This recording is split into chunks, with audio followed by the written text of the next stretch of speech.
উত্তরাধিকার সূত্রে পাওয়া আওয়ামী লীগের ক্ষতবিক্ষত অর্থনীতির ধাক্কা কাটে উঠতে এখনও নেই স্বল্প বা মধ্যমেয়াদী কোনো পরিকল্পনা।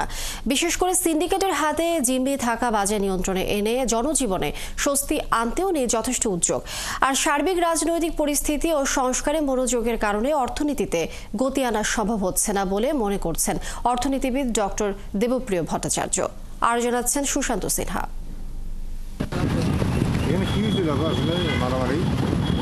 ধারাবাহিকভাবে জিডিপির উচ্চ প্রবৃদ্ধির অর্জনে উন্নয়নের বিস্ময়ে পরিণত হয়েছিল বাংলাদেশ। হরহামেশাই এইসব তথ্য প্রচার করে এসেছে পতিত আওয়ামী লীগ সরকার। যদিও জিডিপির এই গতির সাথে নতুন কর্মসংস্থান, বিনিয়োগ বা মূল্যস্ফীতির নিয়ন্ত্রণ সহ অর্থনীতির কোনো সূচকেরই সামঞ্জস্য ছিল না। বিগত সরকারের দেওয়া পরিসংখ্যানের বড় অংশ মন গড়া ও শুভঙ্করের ফাঁকি বলে মনে করছেন এই অর্থনীতিবিদ। কিন্তু সেই অর্থনীতির ক্ষত সারাতে কতটা উদ্যোগী অন্তর্বর্তীকালীন সরকার?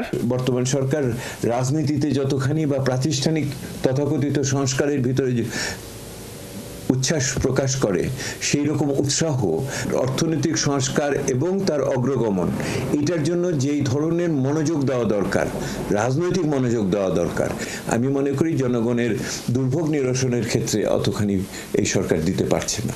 এই সরকারের আমার একটু অন্যতম অনুযোগ হলো কোনো সংহত সমন্বিত মধ্যমেয়াদী এমনকি 1 বছর মেয়াদী কোনো পরিকল্পনা আমি সামনে দেখি নাই। বাজারে নাভিশ্বাস তোলা মূল্যস্ফীতি জুলাইয়ের পর আরও জেঁকে বসেছে।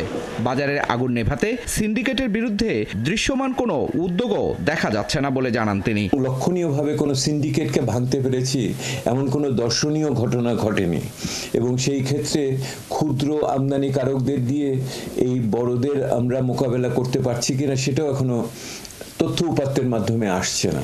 এবারের যে বাজেট ছিল সে বাজেট তো আসলে অপ্রাসঙ্গিক, অকার্যকর। তো তার বদলে বর্তমান সরকার কিন্তু কোনো 1 বছর বা 2 বছর মেয়াদী বার্ষিক পরিকল্পনাও দেয়নি, মধ্যমেয়াদী পরিকল্পনাও দেয়নি।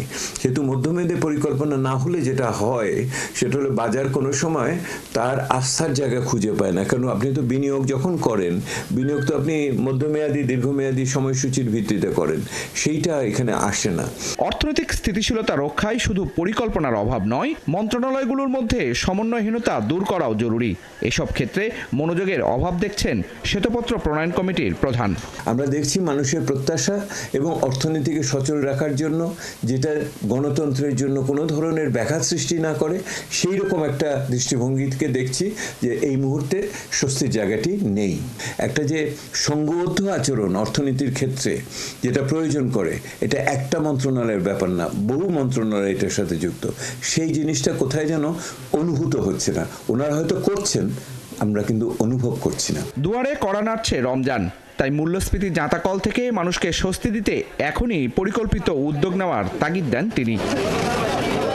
সুশান্ত সিনহা, একাত্তর, ঢাকা।